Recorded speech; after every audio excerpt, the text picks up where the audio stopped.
What up, players? It's Warboss Tape back up in this mug. Welcome to an update video showing you what I'm working on. I've got 40k Consecrators here from the Warhammer 40k game. It's loyalists that are descended from the Dark Angels.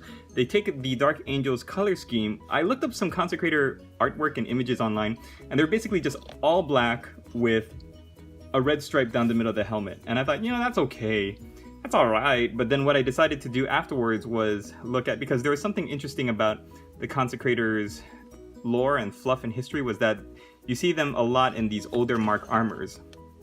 They don't wear any newer marks of armor, and then there's a mention of them really using the old colors of the Dark Angels pre-heresy color scheme, which is all black. And so I thought that'd be pretty cool. So I looked up Dark Angels colors and iconography, and I found some Forge World plates. They look terrific, so I went with it.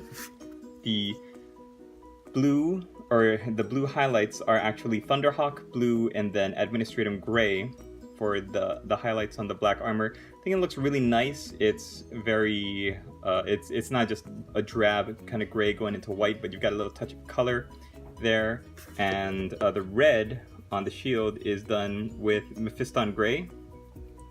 This is a real fun technique. You just paint 4 straight lines, as straight as you can make them. They're going to be crooked, probably. Don't get discouraged if your lines are crooked. And then after you do 4 straight lines down, you do a bunch of lines horizontal, and then you take your Mephiston red, and then you color in alternating squares.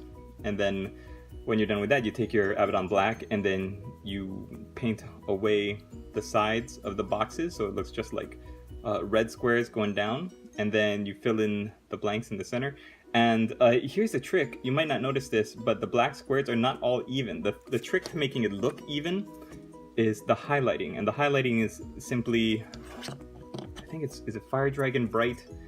And when you paint it in a kind of crescent shape from the upper right swooping down to the lower left, it creates this fantastic optical illusion that the checks are even if they might not be, because we're not robots that can paint perfect lines using a brush.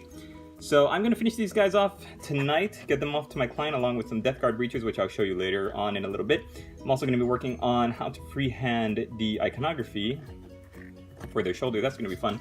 I also put in, like on this guy, you can see some black and white checkers there on the leg, and some black and white checkers on the wrist, or I'm sorry, the armor.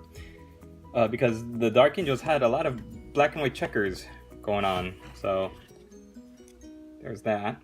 And that's simply Administratum Gray doing the same thing, but on the curve of the armor, and then highlighting that up with, I think I use Vallejo's off-white, but the same thing. If you start at the upper right and then swoop down to the lower left, you'll have a really nice effect.